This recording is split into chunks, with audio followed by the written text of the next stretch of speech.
Well, welcome to Comal Insights. I really appreciate you guys making some time for me.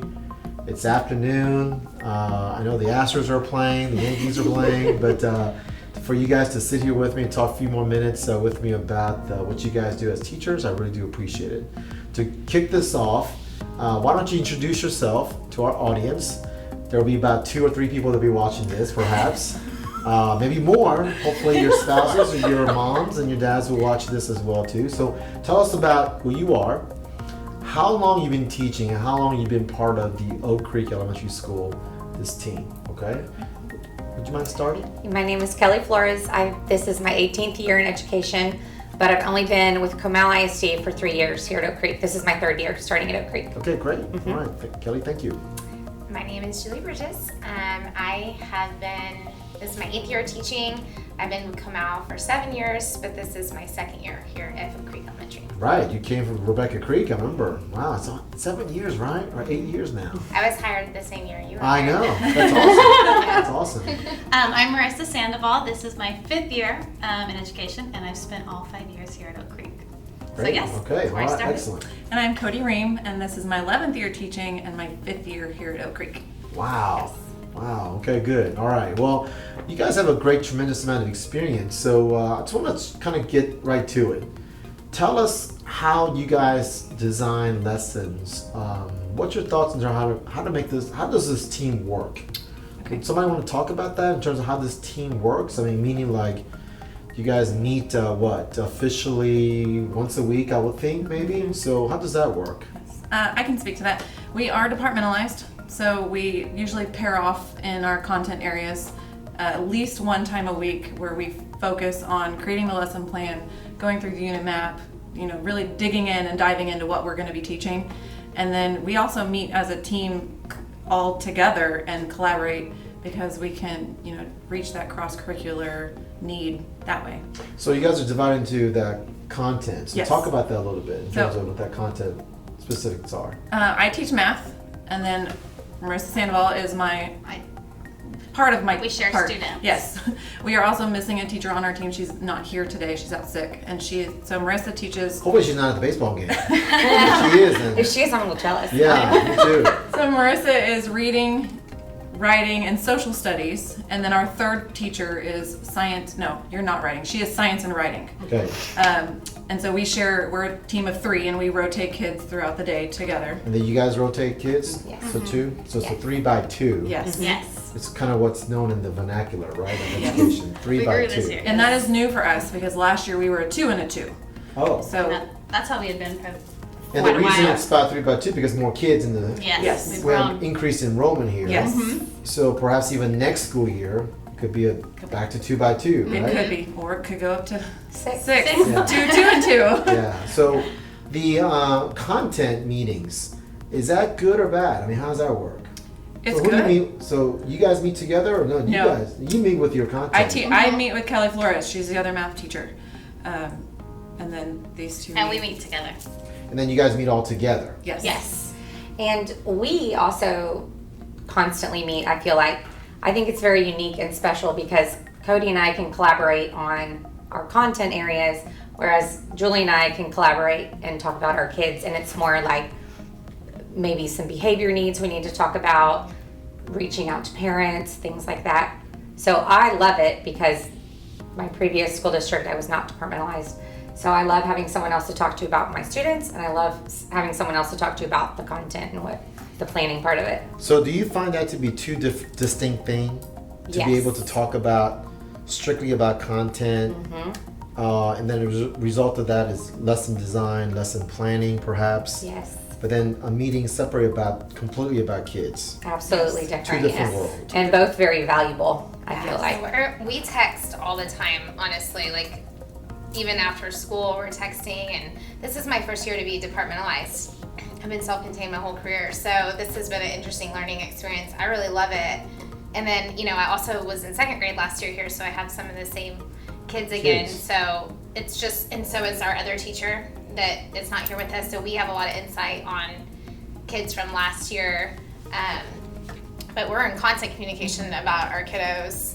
to the point of my husband's like, okay, stop texting Julie Bridges. Pay attention. Well, Dang. I think both pieces are just They're as very important. crucial. Yes. And I think we're always constantly doing check-ins, just like we would with our students. We're able to do check-ins with each other, and just like she said, we're either doing it with content about, hey, how'd this lesson go with you? Or, oh, this worked really well. Did this work well with your students? Yeah. And so we can share that as well, which I think is nice. And I have 3 different types, sets of classes. She has 2, so we can kind of share what worked well in one class, might not work as well in another class. We do have to have that conversation of, well, I won't be able to do that entire lesson that way in my class because my time is different, or my, because their schedules are so different. So we do have to make, even though we plan together, we still have to make modifications depending of on course. all that. And I want to honor the side of being able to talk about kids and structures and systems related to kids management.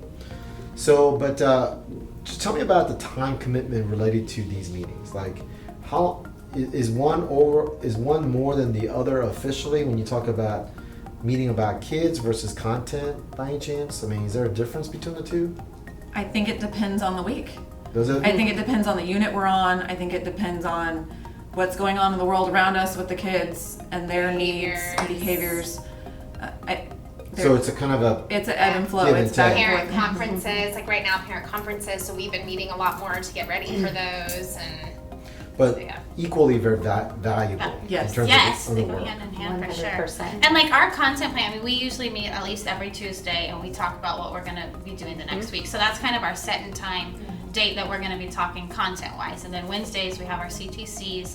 So we kind of have that schedule of expectations of when we're going to meet about different topics. Right. So tell me the difference between the CTC and the Tuesday meeting, which is more content driven, I guess. Is the CTC where you talk about the kids? Is that what it is? Is that what I'm understanding, or how's that work? Well, and we're also bringing in now goals, and that we're talking about a specific goal and how we can reach our students with that goal, and we're going to collaborate, look at the data piece of how they're performing, and then set a goal of increasing that performance. So our CTCs, we're taking them a little more goal driven, whereas when we're meeting for our content planning, we're really mapping out our next week, what skills we're going to be talking about throughout that week. Okay. The lesson planning and pulling resources and opening, sometimes it's a mess when we lesson plan because we have like all our resources out and we're like, oh, let's pull from here and let's do this. And so like maybe a little less informal because it's, and it's, CTC is during our specials, whereas lesson planning, sometimes we'll stay and, and When does that occur in the lesson planning then? Does it occur, I guess, during the afternoon? we do it after school. And Y'all do it. we start during our conference time, and if we don't finish, we continue after school. Yes. Oh, that's actually Yeah, what that's we do. what we do. Never mind. So you guys- okay. So then, how long do you think that lesson plan on Tuesday goes? About what? I mean, what's a typical average amount of time do you think before you I'd say at least about 45 minutes. to At dig through? least. Yes. And then sometimes even a little bit longer if we need to extend it. Okay. Especially if it's new content. Yes. If it's brand new, we really have to dig in and figure out what we're doing. But And I would say this year with our unit maps, and our new resource with HMH, it's been a learning process for us to incorporate that. So there has been, making sure we're pulling the right resources. It's taken us a little bit longer Yeah. just to add that new piece in. Right. Yeah, and sometimes we feel a little information overload. I mean, course. it's like, okay, well this, and this, and then you can't do all of it. Right. So you have to make the decisions. Right. So sometimes it's just the shifting through the resources takes a while, and then picking out what we want to dive deep into. And then sometimes we'll even leave, okay, well, we're going to dive really deep in this, and then the next 3 weeks we kind of have in mind where we're going, but maybe we haven't got as detailed with it yet. So for me, the CTC, which stands for Collaborative Teacher Cycle, that's just a thing in our district. People call it all sorts of things in other places perhaps. But for me, it's not necessarily a space or time. It's really just a mindset. yes. And when you think about collaborative teacher cycle, what that means for me is just that it's whenever. Now, I think there's got to be at least one formal time that you do this, but really a time together to discuss how does my lesson design affect student outcomes. It's really trying to figure that out. And does my student outcomes really relate to what I wanted to accomplish in my lesson design? Right. So I'm a big fan of like looking at student work and working backwards. And I call that instructional archaeology. So the notion is if I see some student work, can I go backwards on this, like an archaeologist would, and determine how long did this take place? Like, how much time did a student take place with this work? Is it aligned to what they were supposed to do, or was it some type of work that is not aligned? Because the whole notion is about alignment is if you designed an instruction, and then the student work got aligned to that because you bridge that through your instructional work that you do on a day-to-day basis. So it's really trying to figure that out. And the CTC is really just a framework. It's a mindset, whether you meet once a week or this or that, it's really trying to go in and see, hey, the kids actually responded to what we thought they were going to respond to by the way we designed our lesson. Or, man, the kids did not respond at all to what we designed. Man, it's a surprise. Or maybe it's a surprise of, man, they really are much higher than I thought. So we had to make some adjustments, maybe the following week. By any chance, that type of thing, in some sense or another, happen in any Every shape day. or form? Every day. Does it? At every transition period, if we cross each other at lunch, recess, anytime we can say, hey, this went well, or hey, how did it go? Especially when it's a new plan that we hadn't done before. And we can either say, this was not good. It didn't work. We've got to change things for tomorrow. Or we have celebrations and it's a quick 30 to 60 second chat. Well, I love what you just said. And I want to make sure that the camera angles right into that. But tell me, could you explain something that went well, that you were like, wow, this was a design and this went well. Now maybe putting you on the spot. Because this is unrehearsed. Right. So is there anything you can come up with quickly? Absolutely. Just this on the floor right here. I have a number line on the floor with tape. And we used it today for showing and modeling how to multiply single digit by single digit numbers. And we put whiteboards on the floor and the kids figured out their multiples and they got their bodies and they were moving and they were jumping. And it was amazing. And from something that in the past took days to teach, because I think it was hands-on and engaging, it was 20 minutes and they got it. Now, being an archaeologist, let me ask you this. How did you come up with this? I don't know. It just came out when we were talking, and I think because we used the term hops on a number line, Yes. like jumps on a number line, so then we kind of started thinking, well, maybe we could actually have the kids get up and jump on the number line. That's great. So then are there student work assigned to this so that there's reinforcement or rehearsal work by any chance to this number line? Yes, they went back. We do a lot of journaling examples in our journals, and then we'll continue tomorrow with independent. And then are you seeing some alignment to that hey man, they got it? Yes, absolutely. And it carried into the repeated addition and the skip counting, those strategies that these kids need to be successful in third grade math. Yeah. It all tied in. And so there were a lot of aha moments of, Right. oh, well, I don't know what comes next. And someone else would say, oh, you just count on. And so they were helping out each other out, and it was team building and learning and skip counting and multiplying all at once. Right. So it was Now great. here's the thing. Eventually this strategy or this activity, you could probably Pinterest this out. But I'm going to tell you the reason it came up, you just reinforced the thought, because of the collaboration that you guys had about the topic.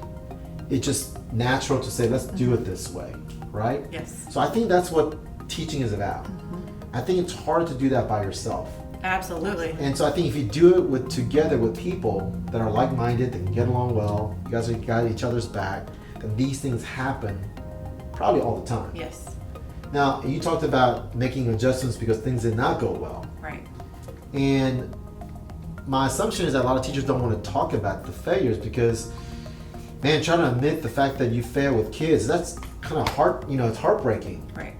But I would think that in some sense, because you guys are on the same team together and you guys are bonded together in many ways, that you feel okay to share that. Yes. Would that be correct in saying that? absolutely. And tell me about that. So what does that mean when you're bonded together to be able to share, to be somewhat vulnerable to say, you know what, man, that did not go well today. Is that what does that experience feel like, or what was an example of that by any chance?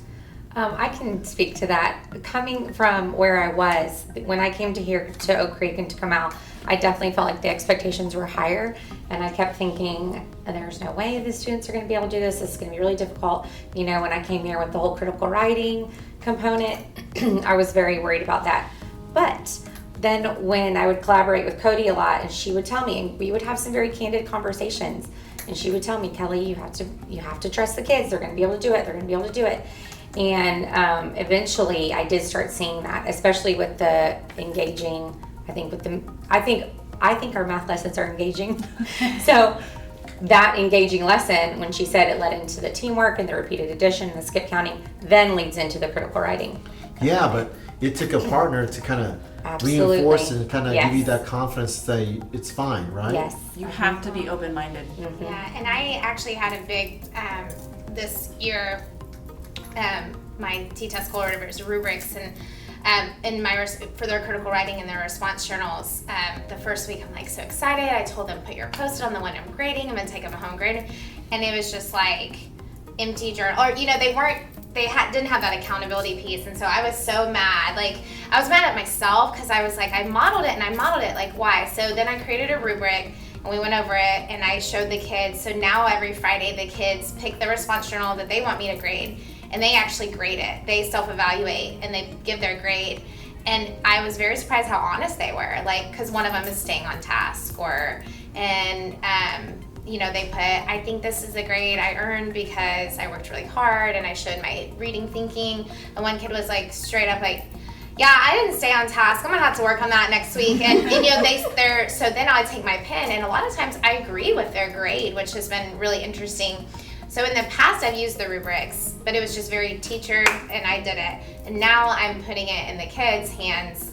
Go get your rubric, pick the one that you want graded, so there's a lot of choice, and I feel like that accountability. But it was a total fail at first because I just felt like, I don't know, maybe they didn't think I was actually going to grade them or something. They weren't showing the true depth of their reading, and now every week it's getting a little better, and I'm definitely having to train them a lot as well into it. But I think I had to go through that disappointment at first. So at first I wanted to be like, oh, it was the kids, they weren't on task, whatever, but even though I had modeled it, I had to put that accountability piece. Yeah. And so we kind of talked about that too, about holding kids accountable to what they're doing. And you were able to talk about that openly and to get some feedback. And I was even able to talk to her because I was having kind of the same issues. Like, I feel like we've set it up, we've given the expectations, yet when I go to look at it myself, it's kind of falling short. So I shared that with her, and she's like, well, let me show you what we're doing. And so she shared with me the rubric, so now I'm starting to incorporate that too. So we were able to have that conversation with one another and not worry about sharing And it feels nice to be, it's not nice that all our kids weren't doing what they were supposed to, but it felt nice to know, like, we're both falling short together, and so how can we improve together? Well, that's the key. How do we improve? Right. And Yeah. I think the only way you're going to improve is sharing. Yeah. So you got to kind of share with somebody, hey, this is what I'm doing, so I need to improve upon that. So really last question, I guess, and because I really appreciate this, because this it really ties into our philosophy in our school district. Really, we encourage, and it's going to sound bad, but we encourage some level of failure. Because you got to try things. There's no research and development department anywhere in our district. So you kind of have to figure that out together. But we do think that doing it together creates a lot of opportunities for success. And so what we want to constantly replicate and do better is how teams work together. So the general belief that I have is that if people work together and are able to just talk about things, then we can solve really just about any issues. So this is where we invest in people. This is where we invest in time, commitment of people together. Certainly sounds like you're doing a lot more outside of the early release days, the PD day that we just had recently, as well as any other time that your principal may have positioned for you. But let me ask you this question. Each one of you answered this. Would you go back to doing your lesson design work by yourself? That's how I did it coming through the education system myself. So would you go back, or there's no way I could go back to that system of doing lesson design work, I guess? And no, there's definitely no way I could go back. I really appreciate collaborating with the whole team. I appreciate Cody's knowledge, and I think we learn from each other, and Great. I love it the way we do it now. Yeah. I really do. I appreciate that. Thank you.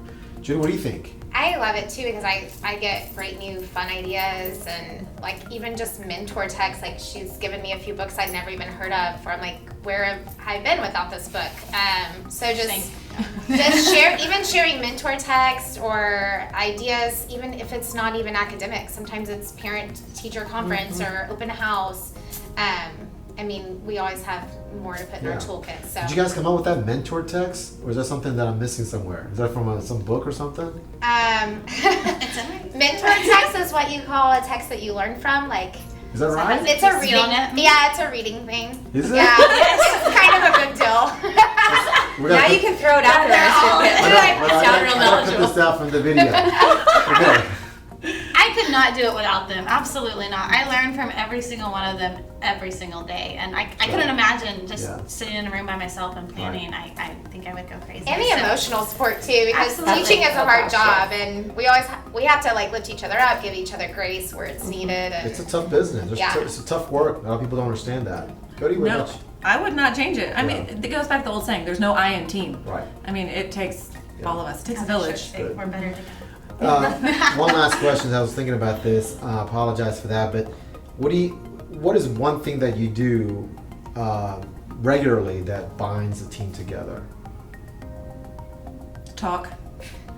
All the It's time. open group communication. text but is there- message. Yeah, that's what I was Okay, so thinking. is there anything else? Texting. Like you guys have like some kind of a signal, or you guys go to dinner together once a month, or is there something like that, or you just talk all the time and it's what it We is? talk all the time. We're neighbors. Our children are growing up together. I see. I mean, we're Okay. connected in many different Yeah, ways. I had her son in my class last year, so that's actually where our relationship started. So, Okay. I think if we could get together more outside of school, we would. But it's Absolutely. hard with kids and moving We parts. try. But we do try. Yeah. There may But be what- occasional happy hours. Yeah, that of course. happen Yeah. Together. But when you're here, though, you're on, Yeah. Yes. right? Yeah. Good. Okay. Well, listen, I appreciate it very much. Let me know how I can, of course, help. Keep on fostering your work together, and just let me know what I can do to help you guys out. But I really appreciate you making some time for me and really getting this thing together. It'll be unedited, full force. It'll be out there. So I appreciate it very much. Thank you guys very much. Thank you.